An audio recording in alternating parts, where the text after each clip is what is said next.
Hey, here we go. Don't write it and we'll do it live. Don't write it and we'll do it. I said we'll do it live. Oh, sorry, we're live? Okay, my bad, we're live. We haven't been live in a long time, y'all. Yeah, it's been 5 ever. 5 ever, 5 head. Oh man, let's see what happens. Oh, we got 4 people in. We are trickling in. Yay! Check it out. We got a new camera set up. We're feeling good about it. Featuring Delulu. Woo woo. She's like, huh? Oh, good times. All right, cool. Yeah, it's good to be back, you guys. We'll let some people trickle in since there's only 2 people in here right now. I'm really annoyed that the stream didn't get scheduled properly. Yo, what up, Jill Madison from Tasmania? Welcome in, welcome in. How's Shout out everyone if doing? hey, it jumped up. Nice. What up, Madu? From Philly. What's up? What is that? Sky Addict? Ski Addict. Duh. On Better Bachelor. I don't think I've seen that channel before, but I'll have to check it out. No, not about the Idaho 4. This is about Lindsay Clancy. She's a poor mother who is alleged to have murdered 3 children of hers, her only 3 children. And I don't really there's so much you could say about it, but that's the gist of it. So she's on trial currently for it. Yo, Hannah, what is up? We got Gabriel. What's up, Gabriel? Hello. Yo, thank you. New Mexico, not too far away. What part of New Mexico? Kim and I love New Mexico. We're in Colorado, so we're just right above you. Yeah, New Mexico is beautiful. Yeah, Taos is sick. Santa Fe was sick. Albuquerque's crazy. What a cool city. You feel like Albuquerque is more of the capital when you drive through there. You're like, whoa, this feels more like the capital city than Santa Fe. But yeah, Lulu's stoked she can be on camera. First time here from Cleveland, Ohio. Jay Medley. Welcome. Yeah, welcome in. Albuquerque. Nice. Yeah, speak of the devil. Yeah, Albuquerque's sick. It reminded me of Denver, but it's got a lot of like New Mexican vibe artwork everywhere. Like the highways all have that really cool like Mexican artwork style. It's really cool. Melbourne, Australia. I freaking love that I have so many international viewers. Like for real. I didn't expect that to be the case. Yeah, that's freaking awesome. If I were to bust out my analytics, there's a pretty substantial amount of viewers that I have that are from overseas, which I think is really cool. Very cool. I think it's like over 20%, maybe more. I'd have to look. Yeah, Drota Mob, what is up? So good to be back, you guys. Yeah, sorry, I tried to schedule this yesterday. Oh no, Chapo. Chapo got scared. I tried to schedule this yesterday, but I would definitely be interested in talking about the Idaho 4 case. I've been obsessed with that case since it happened, but not tonight. But yeah, I tried to schedule this live yesterday, thinking I hit schedule stream, which I did, but then it said like didn't work, try again. And apparently I didn't try again, obviously. So we just scheduled it. So who knows how far this will get pushed out, but yeah, I don't know. Well, we can kind of get things rolling. We've only got 20 people in, but I'm sure they'll trickle in as we keep rolling. Yeah, big thank you to those that are joining in. Oh yeah, just to touch base, we didn't go live for like the last 3 or 4 weeks, maybe like a full month. My computer screen cracked, my vape fell on it, and I couldn't see anything on the screen. I had to use my TV with the HDMI plug so that I could use the computer, waiting for Apple to get the screen in and then to fix it. So yeah, it took a while, but finally got it back. So here we are. Yay. Yay. Yay. Wow, what a case. Anybody in the chat following the Lindsay Clancy trial currently? I'm curious. Honestly, I didn't know anything about it, and this might sound really I mean, I think it's just a good representation of the state of the world, but there's so many cases that I've heard recently about people murdering their entire families. Like there was just another guy that just like blew up his entire house or like burned his whole house down with his family in it, maybe himself too. But I've been hearing, yeah, it's like the family annihilator cases. And so I feel like it's been too much for me to dive into each one and like keep them all straight, which one's which. So I didn't even know any of the specifics about this case. Yeah, I forgot that I knew about it actually because I don't know, I pay attention to a lot of true crime stuff to maybe help Nick with story ideas, like what's being talked about, what to cover, etc. Plus I have an interest in true crime too, of course, but I started seeing footage from the trial pop up on my FYP and so then I got refreshed on the story and I was like, "Oh yeah, I have heard about this, but obviously it happened in 2023, so it's been a minute, but it's I have no obviously none of us have any idea what the truth is. We just know what we've watched play out in the trial so far, and what I've watched play out is definitely causing me to have reasonable doubt. That's what I'll say. And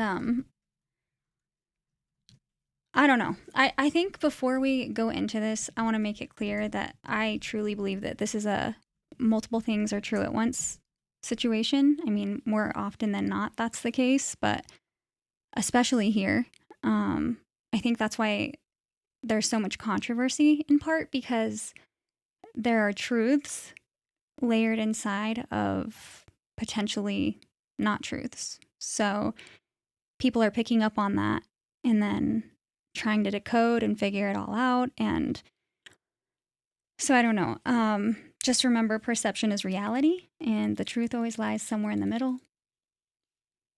Just now that you mention it, Kim. Yeah. Make sure everybody likes the stream, and if you're not subscribed to the channel, please subscribe. Millennials best, what is up?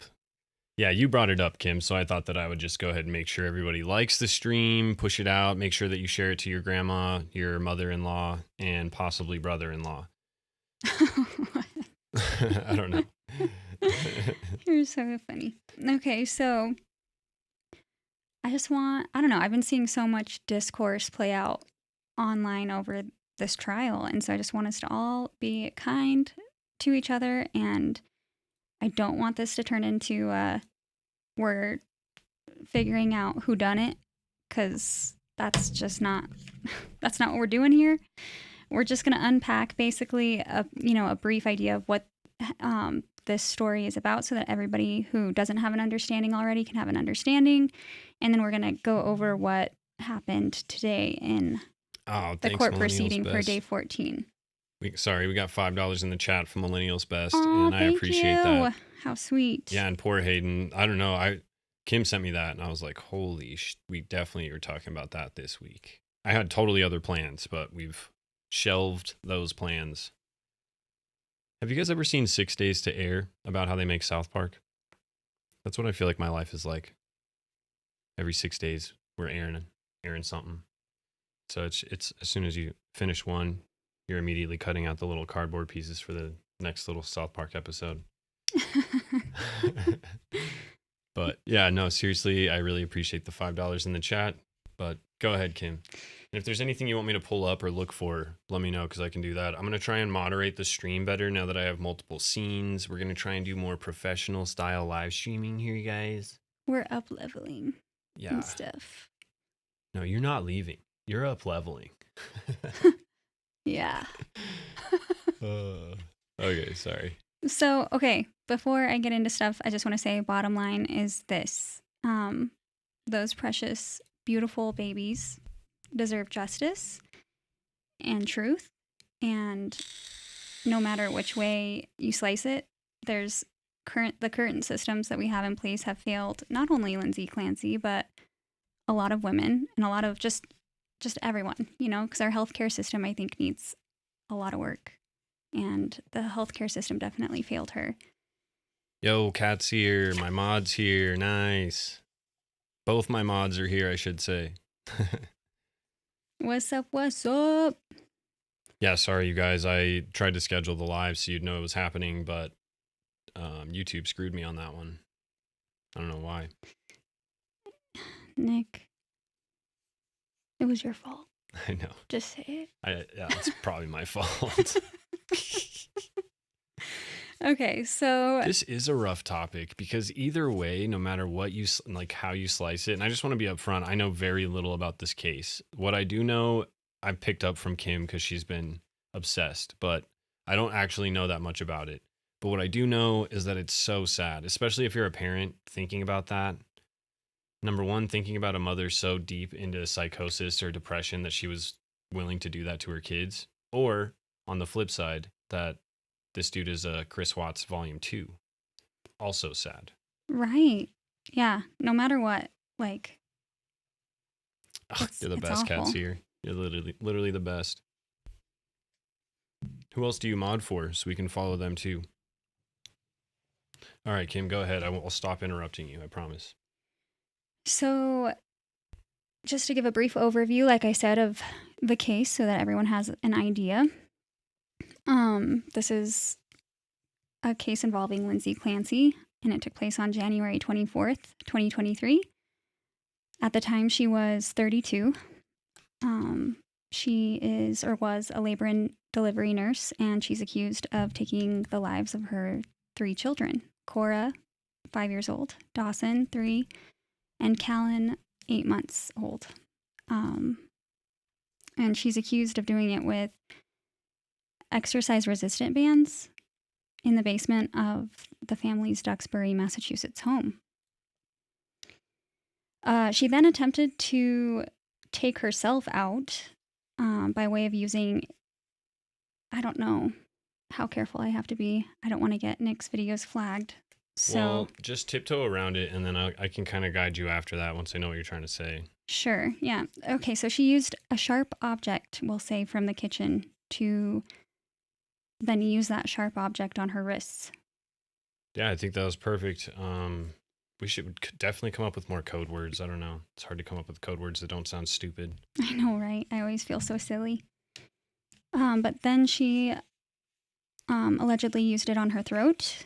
And after that, she attempted to, well, she did jump out of their second-story master bedroom window. And let me see if I can find a picture of their place because that was helpful for me because I hadn't seen it. And then when I finally did, it was like a good image Yeah, for sure. That's of a good like idea. what we're dealing with here. That's also probably a crucial image.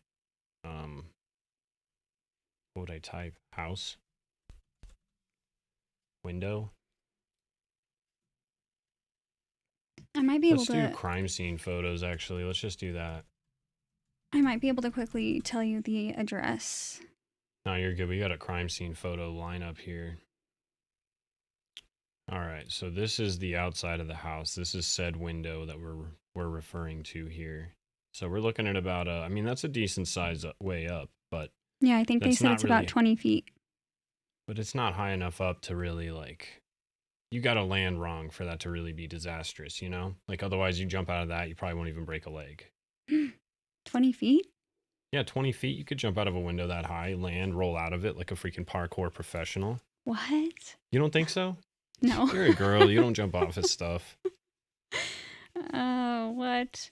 Yeah, it definitely gives me mind control vibes. Also, I wanted to say what up to Jen. Hello, Jan. And honestly, Jen, we don't really think she did it, but I don't know. So obviously she survived, but was left paralyzed from the waist down. And I think it's important to note that she incurred a Jefferson fracture, which is a specific type of fracture that is usually only incurred by like diving into a pool or just basically landing on your head. Literally every time you talk about it, it's like nails on a chalkboard. I don't like thinking about it. It like makes me queasy. I hate that. Yeah. So wait, what is it? Can you explain it better? Where does the fracture happen? Is it below your Ooh, neck? Or like below your occipital? I honestly don't know. You should Google. Here we go. I was looking it Google up that. on Google Oh. here to see where it was, but these pictures suck. So let me just see what it says. Also known as a Jefferson break, is a bone fracture of the anterior and posterior arches of the C1 vertebra. So yeah, it's right at the base of your neck, I believe. The same vertebra that took out that bullet from that Charlie Kirk was hit with. You know, those things just eat up 30-06 bullets.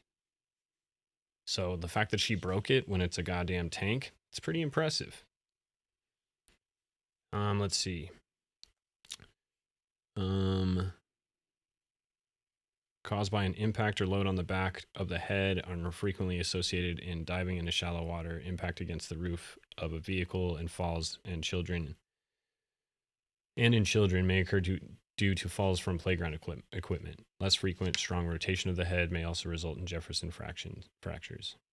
Okay, yeah, so it's just right at the base of the neck, and then essentially paralyzed from that point down. No, she's paralyzed from the waist down. Oh, okay. But she incurred a Jefferson fracture. I think it's important to note that because, you know, the most common way to incur that fracture is by landing on your head. Mm-hmm. I just want to note that. Well, they say that, but then the only other ways that they gave for that thing to happen is sometimes intense twisting side to side. But besides that, it's always straight up and down impact of some sort, like hitting your head and crushing that vertebra, or falling on your head and crushing that vertebra. But that seems to be the only way to make that break happen. Mm-hmm. Yeah. So I don't know why they would even say that's like one of, you know, like it's pretty specific. It's pretty Pacific. Mm-hmm. At the time, it is said that her husband, Patrick Clancy, had left the house to pick up meds from CVS and take out food from a restaurant called 3V. When he returned home, he found the house was very quiet. He discovered, we'll say, red paint in the locked master bedroom, and he found Lindsay outside. Outside the window, like out on the ground? Yeah. And he ran to her, pardon. And then he later found the children in the basement after first responders had arrived. So wait, he got home. He was gone at those places. He got home. Obviously, well, so I'm assuming he saw Lindsay in the front yard or wherever she was. Like, does the driveway pull up next to the house where he would see her laying on the ground? No. So he testifies that he pulled up.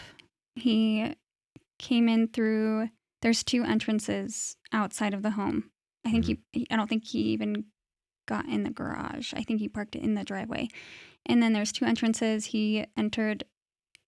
So like there's like a front door and then an entrance to the left of the garage. He entered in the second location, the door directly to the left of the garage. He says that he took off his boots. He noticed it was really quiet and called out to everyone. Didn't get any answers. Says that maybe he thought they were doing bath time, so he went upstairs to look for them and didn't see anyone in the bathroom. So then he went to his bedroom and it was locked. Mm-hmm. And then he says that's when he knew something was wrong. He found a key to unlock the bedroom. Then he found Lindsay outside the window and then went to Lindsay. Dang, that's crazy. You were talking about the paint everywhere. This post says, I just saw paint everywhere, but there's literally none. Well, that I don't believe is what his testimony is referring to. He's referring to the master bedroom when he says that. That looks like it's an image from the basement. Just to clarify. No, that's cool. But I still thought that testimony was strange. I mean, yes. What's with the stethoscope? If it was me and I found any amount of red paint in that situation, in that scenario, would be a lot, you know? So I can't necessarily blame that description or negate it, I guess. Well, I just wonder what the blood is from? I mean, the paint is from. If the exercise bands is what was used. So the paint that he found is in the master bedroom from where Lindsay was. Oh, wait, here we go. That's what you said before, that she tried to cut her hands off. The kitchen object. She was trying to cut her hands off at some point. Something like that. Okay. What's with the stethoscope? Do you know? I don't know. Sorry, it's just random. Yeah, I have actually never seen that exhibit. I have no idea. But I'm guessing it's because she's a labor and delivery nurse. I bet the kids would like play with it and stuff. Yeah. I was like, was she like, or that person checking to make sure with the stethoscope? Whoa. Don't hear anything. Okay, cool. We're good. I didn't think about that. I mean, I haven't seen that, but yeah, that's a valid question. See, this is the way my brain works. This is why I can find random things that sometimes make sense. Yeah. Sometimes they mean nothing, but what's with the stethoscope? Yes. All right. True. Sorry. That is a great question. And why did they found it significant enough to, There's a photo take of an it, image right? of it. And it's right next to the blue band and kids' other stuff and whatever this needle looking thing is. Oh, yeah. I didn't notice that syringe either. Let me see if I can zoom in on this real quick. It's going to zoom me way out. Wait, that was it, wasn't it? Nah, yeah, it fucks the picture up. I'm already pretty well zoomed in. Okay, sorry. You can keep going. Sorry, I'm done with my questions. No, you're totally fine. Okay, so that's a very, very like modern Modema Rose. Did I say that right? Thank you for the $10 in the chat. Hell yes, you guys are awesome. Yeah, also, I saw Villain sweet. was in there. I wanted to say what's up to Villain real quick since I'm already saying something. Make sure I didn't miss any super chats here. You guys are the best. Thank you so much. That means a lot. Thank you. Okay, go ahead, Kim. Sorry. So Lindsay Clancy is facing 3. That was, and like I was going to say, that's just a very, like that's Spark Notes version of Spark Notes. What I can tell you, because there's a lot of details. Obviously, I mean, it's been like 3 weeks of court proceedings so far. What's Spark Notes? How did I age myself? I'm just kidding. Sound off in the chat if you know what Spark Notes is. Not only did you age yourself, but you basically just said that you're a cheater. You didn't even read the books. You just got the Spark Notes version. Okay. On advice of counsel, I respectfully decline to answer based upon my rights under the 5th Amendment to the Constitution. That's a solid answer. Okay, so Lauren Clancy. Whoa, I keep wanting to say Lauren for some reason. Lindsay Clancy. You do say that a lot. Facing 3 counts of first degree of taking someone out. She has pled not guilty. Her defense attorney is Kevin Reddington, and his argument is that she was not criminally responsible due to severe postpartum psychosis compounded by over-medication and history of mental health struggles. They contend that she experienced command hallucinations, and prosecution's argument is that she acted with deliberate premeditation and was criminally responsible. So, let me just ask this real quick. Do you have any personal experience? I know that you dealt with, like, I wouldn't imagine intense postpartum, but I know that you had postpartum after having Bodhi. Do you have any insight in relation to, like, understanding postpartum? Because to me, when people talk about postpartum psychosis, that's like, that just doesn't even register to me. I'm like, what would cause that? How does that manifest or anything? You know what I'm saying? No, yeah, I honestly no. I definitely felt like, you're going through a major traumatizing event.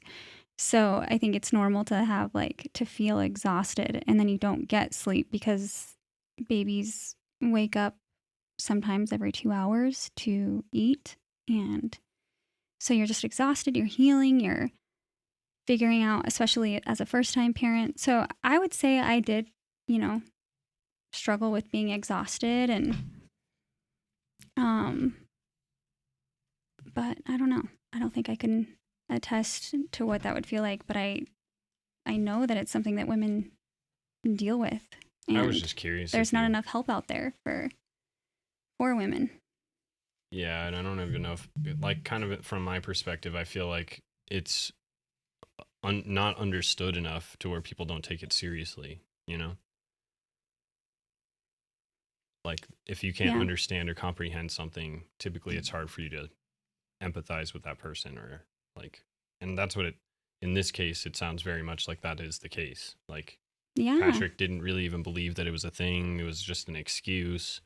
This is just just give her all these pills, like whatever. She's just making it up. It's interesting you say that, because he testifies that he didn't even know what psychosis was until this happened.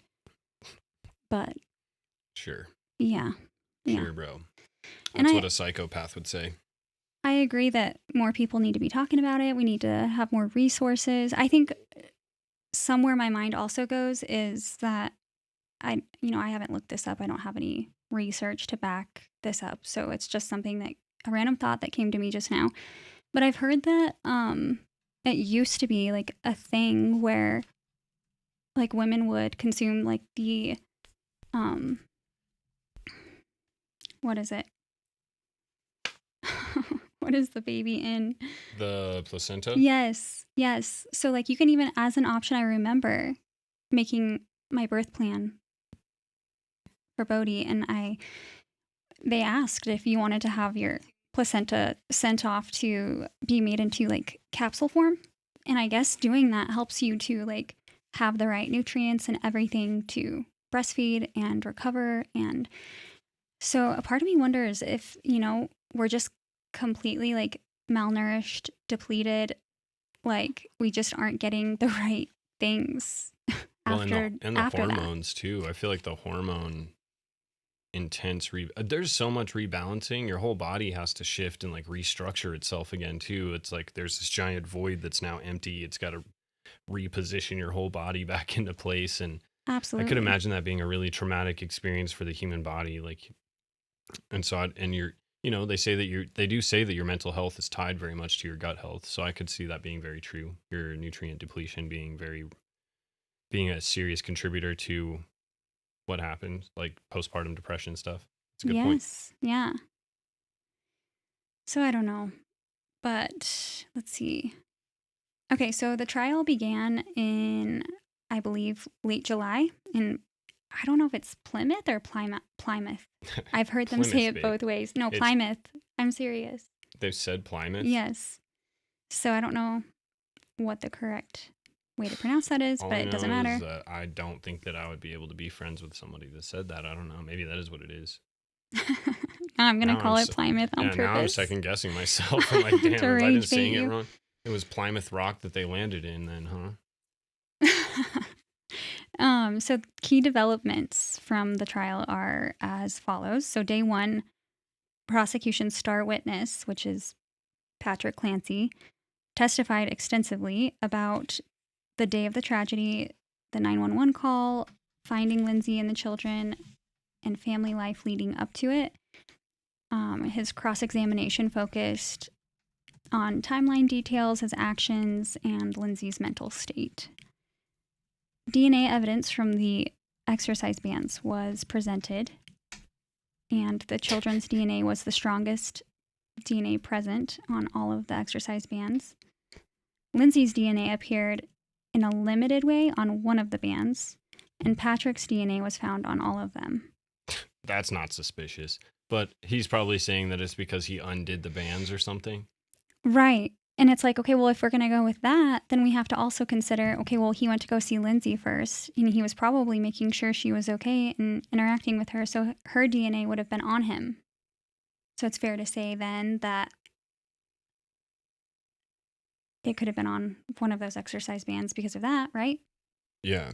Well, and I think it was Villain that said this in the comments, but he was saying there's a syringe, a tourniquet, and the stethoscope. This, like, how do we even know for sure that the kids were strangled? What, like, maybe they were just injected with something. No, they had, pardon me, they had toxicology done. And I Okay. mean, unless it, because there's only going to be so many screenings for, you can only test for so many medications unless you are otherwise privy to needing to do so. So the panel that they gave showed that the children had nothing in their systems, no alcohol, nothing. Really Hmm. interesting. Yeah, and then also interesting to note that there were no fingerprints found on the kitchen item that Lindsay allegedly used. None. None. That's unbelievable. It's giving gloves. Actually, actually unbelievable. Yeah. Dang, look at this photo. Probably gonna get me flagged, but just in like a full body freaking cast, Yep. kind of. Yeah. Killer mom trial. Red paint analysis in the master bedroom was consistent with a stationary source. And it was documented on the floor, nightstand, windowsill, doorknob, and the exterior of the house, like where the window was, kind of. Digital evidence has mainly consisted of internet search history, text messages, and then, like I said, toxicology showed nothing for the children, but elevated levels of medications that Lindsay was prescribed in her system. I want to mention really quickly the jury's instructions because I'm seeing so much like misinformation and discourse and controversy surrounding just literally what the goal of the trial is, what the goal of the jury is. So I just want to briefly go over that really quick. So Judge William Sullivan has emphasized that Lindsay Clancy, excuse me, is presumed innocent. The Commonwealth or prosecution has the burden of providing every element of the crimes beyond a reasonable doubt. Defense has no burden to prove nor innocence or to produce any evidence. The verdict must be based solely on the evidence, not on sympathy, anger, passion, or prejudice. Because defense has already raised lack of criminal responsibility, like basically the insanity plea, prosecution must also prove criminal responsibility beyond a reasonable doubt at the time of what are you laughing at? Somebody said, "Do you have mustaches on your fingers?" And I said, "Yeah." Oh. I'm gonna get 2 more put on these ones, different mustaches. Sorry, I didn't mean to distract you. Prosecution must prove that Lindsay committed the acts constituting first-degree self-exit on theories of deliberate premeditation and or extreme atrocity or cruelty.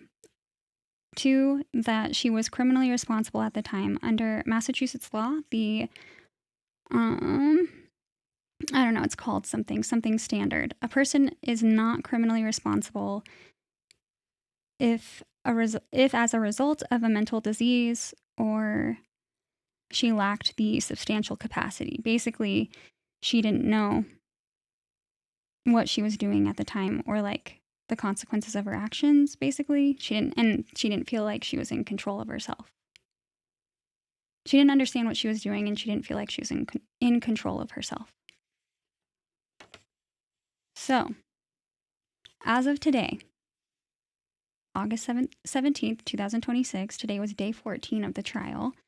And the most important developments that took place today are, number one, that prosecution arrested. Their final witness was a man named Ian Whiffen, and he works for Celebrate Digital Intelligence.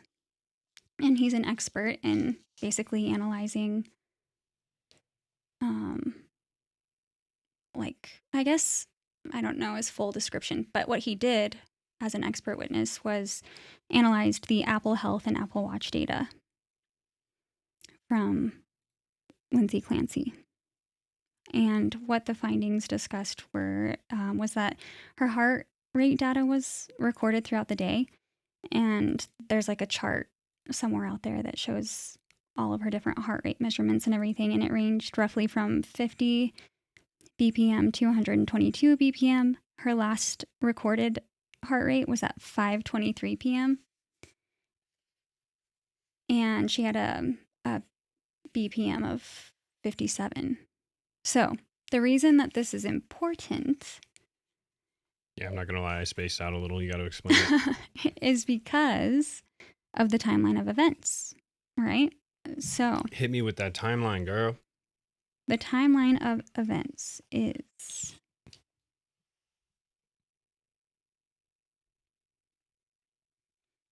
so at 5:15. Wait. Let me see if I can pull it up. You can keep going. I'll try and pull it up on the screen, though. Patrick leaves the house. Lindsay asked him to pick up stool softener or Pedialax, something similar for Cora, from CVS, and then take out from 3V, which is a restaurant, about 9 minutes away from CVS. Before leaving, he interacted briefly with his children. He says that he rocked Callan, kissed Cora, and told them, "I'll be right back." Dawson was on the couch eating chicken nuggets. Lindsay was standing near the basement doorway, holding Callan.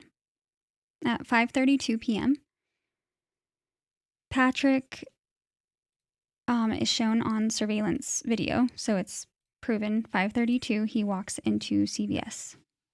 5:33, Patrick calls Lindsay from inside CVS, and she doesn't answer. She calls him back around a minute later. They have a brief conversation in which she confirms a generic version of the medication is fine. Patrick later described her as sounding quiet or busy. He assumed she might be giving the kids baths. At 5:37 p.m., Patrick leaves CVS after buying the medication and a pack of Skittles. 5:54, Patrick enters 3V, picks up his takeout order, and leaves shortly after. Let's see. What's 3V? It's like a restaurant? 6:09, Patrick arrives home. The house is unusually quiet. He calls out, doesn't get an answer, checks the basement doorway area, children's rooms. I don't know if that's accurate. I don't think he did check the children's rooms. This website says He it did? might be the same one, actually, but said he searched upstairs, checking the bathroom and kids' bedrooms. Said he found the door to the master bedroom locked after unlocking it with an emergency key taped behind another bedroom door. He said he opened it and saw paint all over the floor and an open window. He said he took only 1 or 2 steps into the room before immediately turning around and running outside. Okay, so shortly after 6:09, he unlocks the bedroom.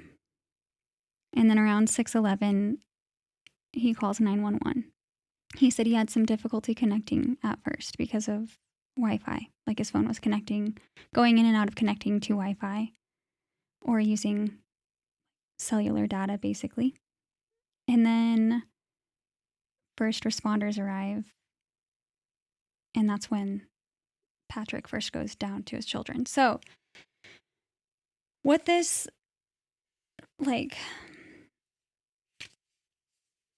expert is showing is that at 5:23, like I said, was the last recorded heartbeat measurement that it gave at 57 BPM. So now that's raising a lot of questions for people, right? Because if she had just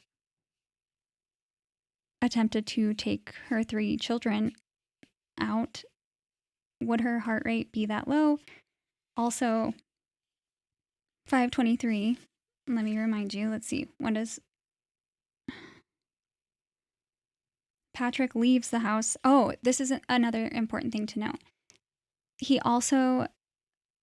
They brought up in evidence that he sent a work email at 5:24, and he originally said that it was from his computer. So he says at first that he left at 5:15, but then they show that he had a work email sent at 5:24. So he's like, oh, okay, maybe not.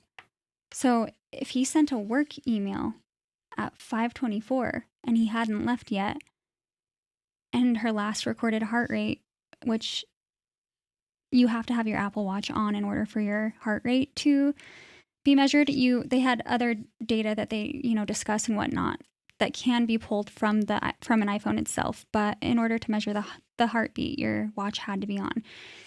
And that was at 5:23. So that could have been before he actually even left the house.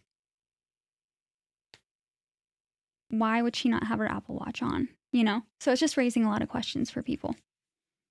Yeah, that is weird. Well, then I thought that he had the Apple Watch. Exactly. He did. Yeah, so Yeah. if she was wearing it and it was recording her heart rate and all this stuff, then how did he end up with it? Did he took it off of her? I don't know.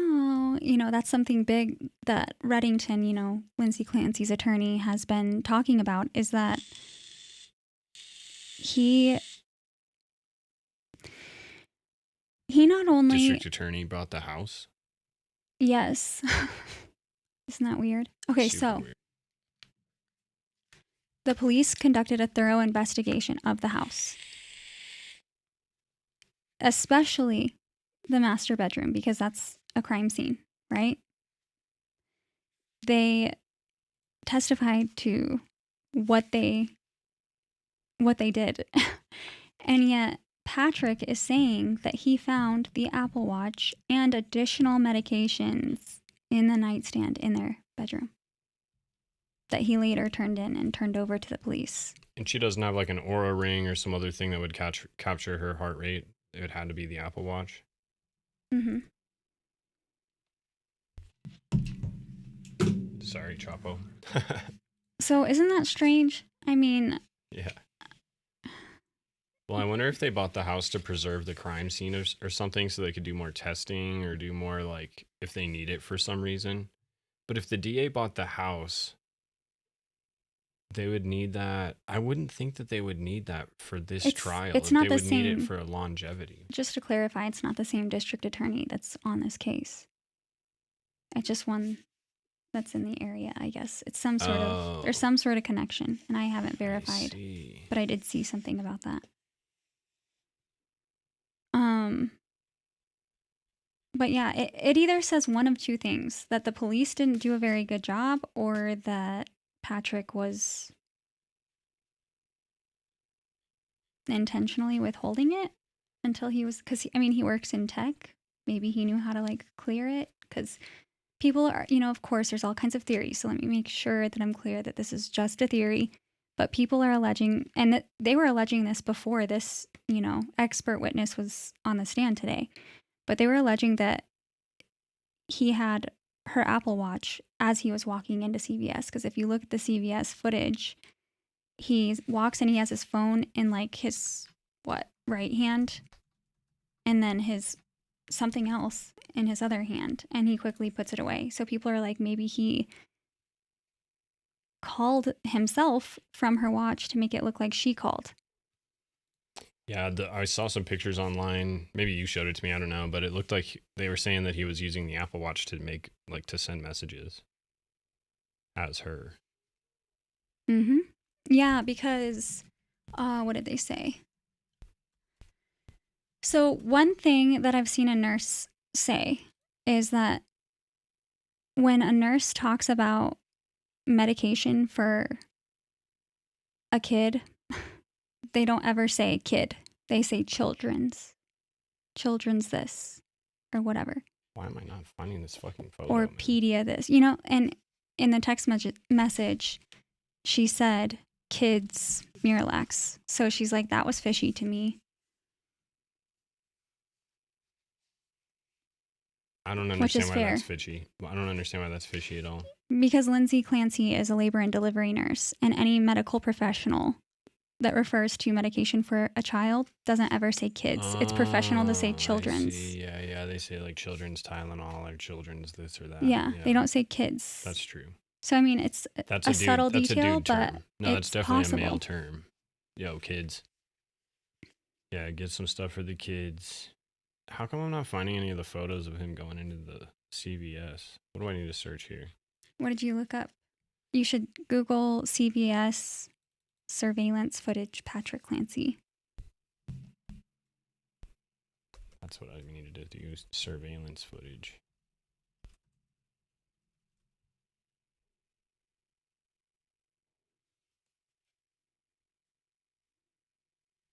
This is him right here.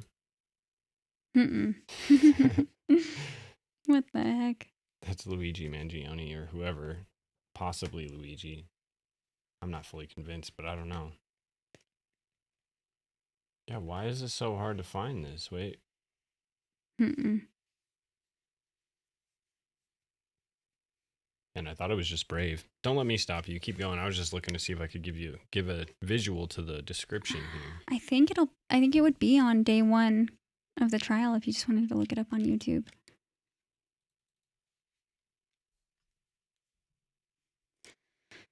So this expert witness also talked about the last recorded flights climbed activity, and I think it's important to talk about that in general first, because flights climbed with an Apple Watch. Anybody that has an Apple Watch, raise your hand if you've ever had your Apple Watch tell you, "Good job just climbing a flight of stairs." Straight out to Shannon Hill joining us. And you did not, in Sorry. fact, just climb up a flight of stairs. Me. Oh, yeah, it's always telling me I'm climbing stuff. Yeah. Or I'm in a loud environment. If I'm underwater, it's like, you're in a loud environment. So we all know that data isn't super accurate, but prosecution is trying to use that data to show that it's consistent with the timeline that's been given, because at 5:03, 5:33, and 5:38, it's reported that the watch or the person wearing it went up a flight of stairs. Now, it's also possible that there was a change in elevation, right? Because I guess in theory, if Patrick had it and he was driving to CVS, would it have, I don't know. I don't know if it would have said that or not, but it's just a good question to ask, I guess. Well, what if it was from her changing levels out the window? You know, going from the second story down to the first story out the window. So it's at 5:03, 5:33, and 5:38. So, but when did this all happen then? So the timeline of events is... Well, no, like when did she officially end up on the ground? Nobody knows.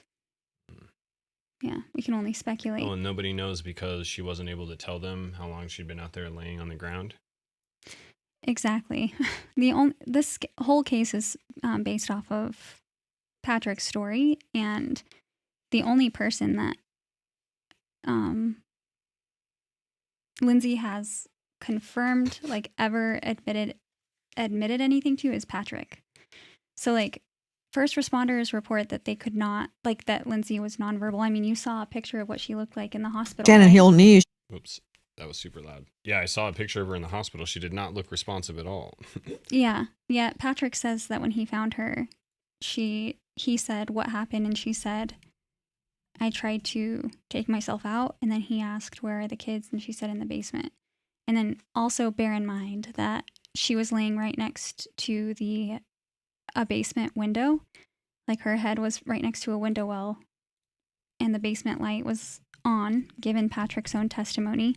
And yet he didn't see any of the kids, even though she said the kids are in the basement and the light was on. And another, like, a police officer that testified said that he was able to make out details from that same window. Just saying. Oh, yeah. So, yeah, the basement is right here. Mm-hmm. The window she was out of was right there. So she'd be laying right here. So he'd be able to see that the light is on or whatever right here. Mm-hmm. That's crazy. Yeah. And I mean, again, his wife is on the ground with serious injuries, and that's a lot to take in. So we can also didn't you look say at it that way. Oh, no, never mind. I was like, the door was locked, right, when he got there? The bedroom? Yeah, but I guess she could have locked it before. I was just thinking that might have meant something, but it doesn't. Yeah. Sorry, keep going. Yeah, the body temp thing is interesting, Jen, for sure. Yeah, it is, because I literally looked up I did some research on that, and I looked up what cases that have been reported are even come close, and they were all 4 of the most similar to her circumstances. All 4 of them were elderly, and they all were outside overnight. And Lindsay is allegedly only outside for 15 minutes? Yeah. Well, and this is in Massachusetts in what month? January. So it would be cold. Mm-hmm. But still, your internal temperature doesn't drop that quickly. That's for sure. I would have a hard time believing, especially if she was conscious. She wasn't dead. Yeah, measured at 82 degrees, and all kinds of medical professionals are piping in with like, yeah, that doesn't happen. That's unheard of. Like even in like severe trauma, because like people are saying, oh well, due to the injuries that she incurred, that's gonna affect her ability to for her body to regulate her body temperature, basically, or to shiver, which helps us warm up. And while that's true, even in those cases, your temperature does not drop that quickly. Yeah, no, it doesn't drop that quickly at all. That's crazy. Okay, yeah. So it's like, I guess I just don't. Your blood flow would slow for sure, but I just can't imagine your body getting that cold if you're still alive. But I don't know. Obviously your blood pressure drops, so maybe I that think causes that's a you to- valid point too, and that's something that I've thought about. Like maybe she actually did die, or she was literally dying, which she basically was. And that's why she attests to having an out of body experience. Okay. So let me ask you this, Kim. I feel like we've been kind of scattered. What would you say? Are you thinking that Patrick is guilty? I can't say definitively. I just know that I've sat with myself and I've listened to hours and hours and hours of the trial. I've listened to all of the trial, and I've even listened to some of it over and over and over again. And I found a lot of inconsistencies in his testimony, and some, at least I would say 3 to 5 of those inconsistencies, or like flags that have been raised or questions or whatever, are huge to instilling reasonable doubt into my head. So like I can't say she's guilty, and I obviously we don't know, but he's the he's the fact giver. Yeah, so So it's she all based on didn't, his or testimony. yeah, so like I also think that it's possible that, like I said, multiple things are true at once. She definitely was struggling with her mental health. What's at the root of that? Was it just postpartum psychosis, depression? Is she bipolar? Or was she being given things, unknown things that made her go crazy? I don't know. But I definitely know it's been proven to me, at least in court, that she had definitive mental health struggles. And it's possible that also Patrick weaponized that. He saw it as an opportunity to exit the picture and start a new life. Like you said, Chris Watts style. Like, What about, let me ask you this. What evidence do you think does make her look guilty?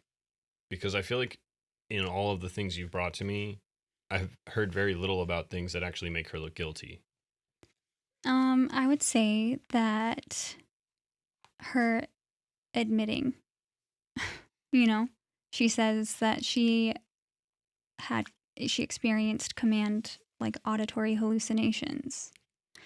And bear in mind that she did that. She admitted, and it was discussed in the trial, that she potentially was coached into admitting so that she could go forth with her civil suit. Yeah, that's the thing I was going to bring up, was the civil suit thing, because I feel like the confession is entirely for the civil suit, because they couldn't sue the doctors or the medical companies or anybody if there was no crime that happened or if it wasn't provable that their what am I trying to say? Like their malpractice of misdiagnosing or misprescribing her medication led to her actually doing this unless they had proof that she did it. And the only way without her having gone to trial or having any sort of proof any other way is for her to take full accountability and own it. That way they can sue these companies. But without that, they can't sue any of these companies. Yeah, that is my understanding of in order to proceed with the civil suit, and they filed on the last possible day to do so. So I think that they were trying not to, but according to the way the law works, and we have to bear that in mind, that there's certain things that have to take place. But like, aside from that, let's see. I don't know. Reddington has done such a good job of instilling reasonable doubt that there's just this is the thing. I think it's possible that she did. Yeah, I don't even know. Maybe the self-inflicted wounds. I don't know. Give me your 3 most convincing things that make you think she might be innocent. Well, first and foremost, the conflicting testimony from Patrick about the details of how things played out when he found his children versus what happened according to the 911 call. And I haven't found any information about the 911 call because I guess according to news reporters and stuff that the 911 call was so bad that the judge decided to keep it private for the time being, and it's not public record at this point. However, I did see somebody, and she's an attorney on TikTok, that was able to source somehow basically the prosecution's conversation, interpretation, interview, questioning with Patrick about the 911 call. So you get a summary of important details from that 911 call when you listen to this interview. So I'm going to send you this video, Nick. So wait, the 911 audio is not available? It is not. That's some freaking nonsense, dude. What? Mhm. That should be literally one of the... I feel like that's a massive piece of evidence. Yeah, Lulu's in the back. She's so cute. That's actually, you guys may not know this, but that's usually where she sits when I'm filming my deep dive videos. You just can't see her behind me. She's so cute. Yeah, she's literally the cutest. That's our dog we got at CrimeCon. We were at CrimeCon and they had like a palate puppy cleanser thing. Puppy palate cleanser. And yeah, that's where we met her. And then Kim was like, I can't leave her.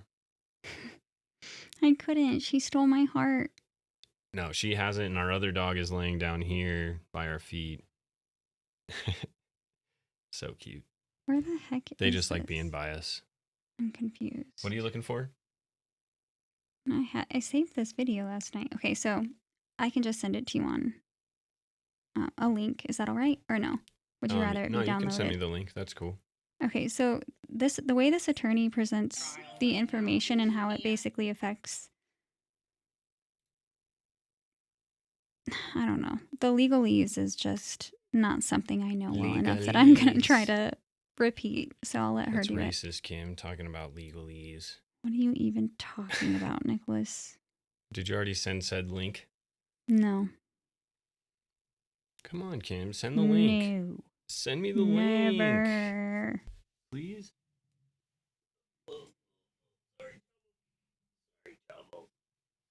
Ugh. Send the link, Kim. Just send it. Come on, you can do it. Full send. What the heck? Okay.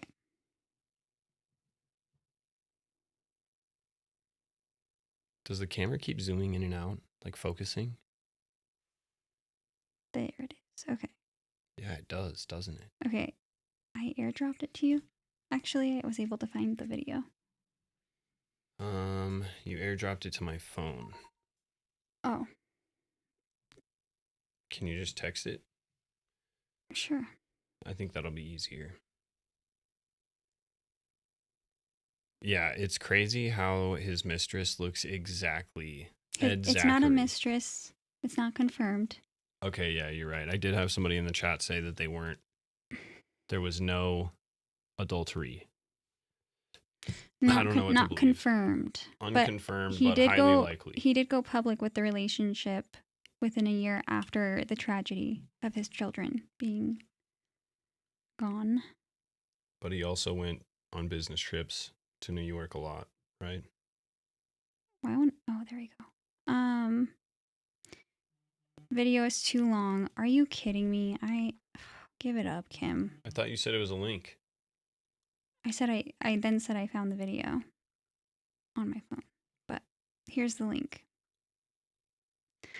Okay, so yeah, he moved to New York City 4 months after the tragedy, which also is kind of weird. It's suspicious. But yeah. It's not sending anything.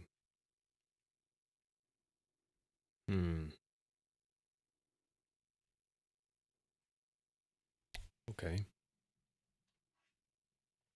You can't. Okay. Wait, what? It didn't even. This is weird. What is happening? Really doesn't want us to see this thing. Yeah. Can you airdrop it to my computer? I'll just send it to you. Miller? Can I send it to you on TikTok? No, because I don't have TikTok on my computer pulled up. Hmm. Can you airdrop it to the computer? How do I do that? It's just Macaroni Miller on there. Oh, okay. I think so. I just tried resending the link, if that also works. I guess we'll find out. It does not appear to be working. I wonder why. This is terrible. What she says and how she breaks it down is so good. The anticipation is probably just helping build, though. You know what? It's good. It's gonna be so good, you guys. It's gonna be so worth it. Better be good. I'm getting pissed. Come on, this better be so good. I'm just kidding, but still, for real, this better be good, Kim.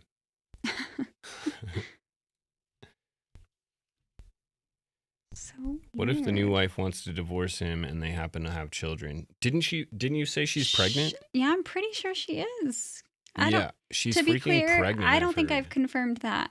So it could be another rumor. Again, there's so much. I feel like stuff you spreading didn't about tell this me case. that. I heard that somewhere, but also it could be misinformation. I didn't check it myself. I haven't confirmed, but yes, I did Isn't hear that the worst? You can't hear information and just believe it anymore because people just say stuff just for no reason, with no proof, no interesting background, no anything. Just say, yeah, I'm just gonna say some shit. It's the game of telephone times 5,000. Okay, so it says it sent. Hey, it looks like it did send. You guys, throw some likes and hearts in the chat for Kim for getting this thing sent. All right, let's make sure we like the stream. I know how to send Let's a get video. this. Oh, look, it sent it like 400 times. No, I'm just kidding. But it did send it a lot. Okay, let me pull up the... All right, class. I know it's Sunday, but we're going to have a little lesson plan today. Before we get too We're going deep, to do something I call... You guys can hear that, right? Hey, I'm glad you're here for Sakes Alive 75. Yeah, let's get this stream over 100 mafkas in the chat. Okay, let's see if we can do it. I believe we can. Let's fucking go. But you guys can hear it, right? I'm assuming you can. It looks like you can, but I don't know.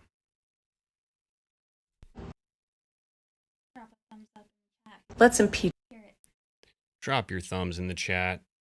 this witness, okay? In law, with juries, we have a concept called veracity. This better be good. When a jury is asked to evaluate a witness, they're not just evaluating the testimony that's offered by the witness. They're supposed to be evaluating the overall veracity of the witness or that witness's capability for truthfulness, right? Because a witness can be testifying to facts that absolutely cinch the case on behalf of one side or the other.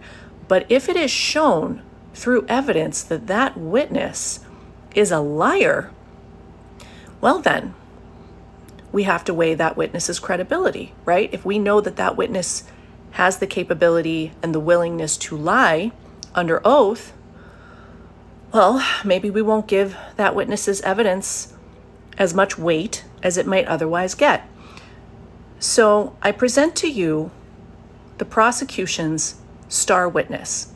He is going to testify as to the order in which he discovered his children in the basement. So I want you to listen. This is a little heavy, right? So if you haven't heard this yet, trigger warning. So when you come down those stairs that night. Okay, so really quickly, I want to point out that that window that we pointed out earlier is the one on the left. So now we're looking at it from the opposite angle. So it was on the right before, now it's on the left. It's that little one on the left. This one? Mm-hmm. That's the same window that we were pointing out earlier when we were looking at photos of the house and pointing out where Lindsay was found. Just so that people can understand. This is obviously just, an animated mock-up of the basement of their home. So, continue. Which direction did you go? Immediately went left. And when you went left, what did you see? I saw Cora. And how did she look? She had a band around her neck. Okay, so he comes down the basement stairs, and immediately to his left, he sees Cora in the open area that appears to be kind of the den, right? Makes sense because it looks like that is the most obvious open space when you come down the stairs. Immediately to the left, sees Cora first. All right, got it. What happened next? Was she responsive? No. He's so twitchy. And what did you see or do next? I saw Callan. And where was he? He was next to her. And how did he appear? He had a band around his neck. Sorry? He had a band around his neck. And did you remove that as well? Yeah. And do you recall what position he was in? Same as Cora. And looking at the model here, if you could just tell us, where was Cora? The left of the couch. So would that be this area here that I'm pointing to in between the bureau and the couch? Yeah. And where was Callan? To her left. So would that be more over here towards the chair and the bureau? Yeah. All right, so Cora and Callan in that open area there as soon as he comes down the stairs. Makes sense, right? After you removed the band from Callan's neck, what did you do next? I tried to find Dawson. And where did you go? I looked in the bathroom and on the other side of the couch. And then I went to the other side of the basement and he was in my office. Got it. Okay, so he comes down the basement stairs. In the immediate open area to the left, he sees Cora first. Then he sees Callan, who's basically right next to him. Then he walks back towards the bathroom, which is behind that den area, doesn't find Dawson, comes back around where the stairs were, goes all the way back to his office, which is pretty hidden and tucked away on the right side of the basement, and that's where he finds Dawson. Okay, now, Patrick's account of finding the children is obviously the only one that we have, right? This all happened in 2023, right? Mm-hmm. Yeah, so it's been a couple years. Wrong. We have the 911 call. Now, none of us have heard the 911 call, which is, I think why nobody's picked this up yet. But what we do have, and this is one of the reasons, right? I've been on the hunt for that friggin' video because of the Apple Watch, and it turns out that we found something much, much better. All right, so we haven't heard the 911 call, but we do have the DA's own recitation of what that 911 call shows, right? Take a listen. And in the 911 call, you can hear Patrick Clancy go into the house, go down the basement stairs, and we know he went to the right first, where the exercise room and the office were, because you hear him screaming, and you hear him say Dawson and my buddy. And he takes the exercise band from around Dawson's neck, and then he goes to the other side of the basement where there's a den, and you hear him find Cora, and he screams, baby, and he's screaming. Then you can hear when he finds Callan, because the pain in his voice gets worse. Wait just a minute. You mean to tell me that the 911 call that he forgot that he was on recorded the order in which he found his children, and it's completely ass backwards? Oh, what? from the order in which he testified to on the Okay, this was stand worth it. under oath? According to the 911 call, he found Dawson first. He went to the basement, That's a good walked idea. around to And his the FOIA office to the request. right, I need to get better at that. found Dawson first, missed Cora Good night, and Jen. Callan, who were apparently in much more open space and visible. Finds Dawson first in his office, comes back around, finds Cora, finds Callan. That's curious. That's curious to me. Yeah. So Yeah, chalk yeah. one more up for tech doesn't lie, but people do. Oh, that's why you said that earlier. Yeah, honestly, though, that's freaking wild. And it makes too much sense to, I don't know, that's pretty crazy. And to have that, that's not something that you just, oh, yeah, no, you're right. I forgot which order I found my kids in, like at all. No, there's no way. If that happened to me, there's no way I'm forgetting what order I found my kids in and what exactly happened when I found my children in that state. There's no way. Absolutely no way.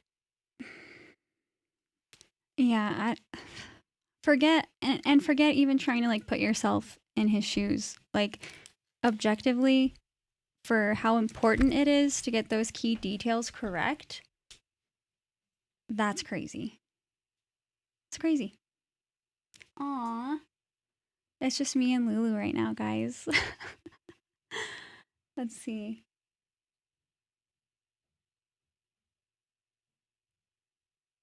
Yeah, exactly. How's the first kid you see not going to be in your mind like forever? It would be. It would be. Yep. Yeah. I would say, I don't know. I haven't done a ton of research on this, but like for traumatic events, it's probably likely that like, you know, when you're processing it, you might switch some things up or whatever. But he was on, like, this is the 911 call. Like, they're listening to it play out as it's happening.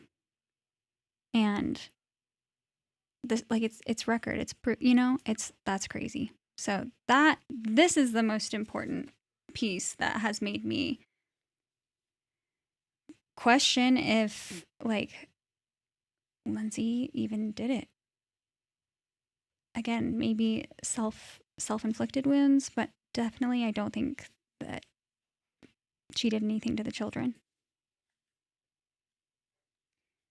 And then I need to refresh my memory, but if anyone in the chat knows, which of the 3 children was able to get a heartbeat back at first? Like I'm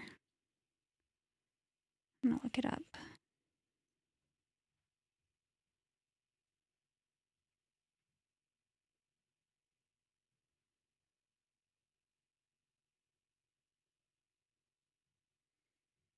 Let's see here.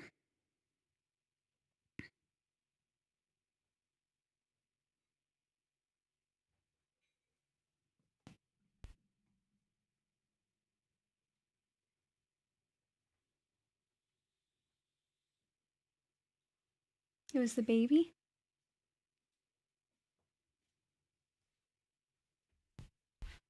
What'd you say? So, I said I would be curious to know because I know one of the children was able to get a heartbeat back. I thought you said it was Dawson. Yeah, I just wanted to confirm because I think that's important too. Let's ask AI. To his testimony, because is he claiming that? Is he intentionally being dishonest, basically, is my question, so that it doesn't incriminate him further? Because if he was the one that did it and was intentionally trying to take out his children, ugh. It says... That's gross. I have a hard time even saying this stuff. It's like terrible. Brave Search Assist says Callan who was 8 months old, was in cardiac arrest upon arrival at the hospital, but doctors were able to restore his heartbeat approximately 10 minutes after treatment began. However, he never regained consciousness or the ability to breathe on his own. Okay. So Callan was the one that was brought back. Yeah, so I guess that doesn't necessarily prove anything because on the stand he says that he found Cora first, excuse me. Yeah. And on the 911 call, he says he found Dawson first. Either way, that's a strange detail to conflate, and not just conflate, like completely ass backwards. Yeah, why is that? Because I guess if we are thinking in terms of him potentially being a sociopath, psychopath, then why is he doing that? Yeah, that is weird. One, in my instinct is memories are fallible, so the more likely truth is going to be the one that happened closer to the time that it happened.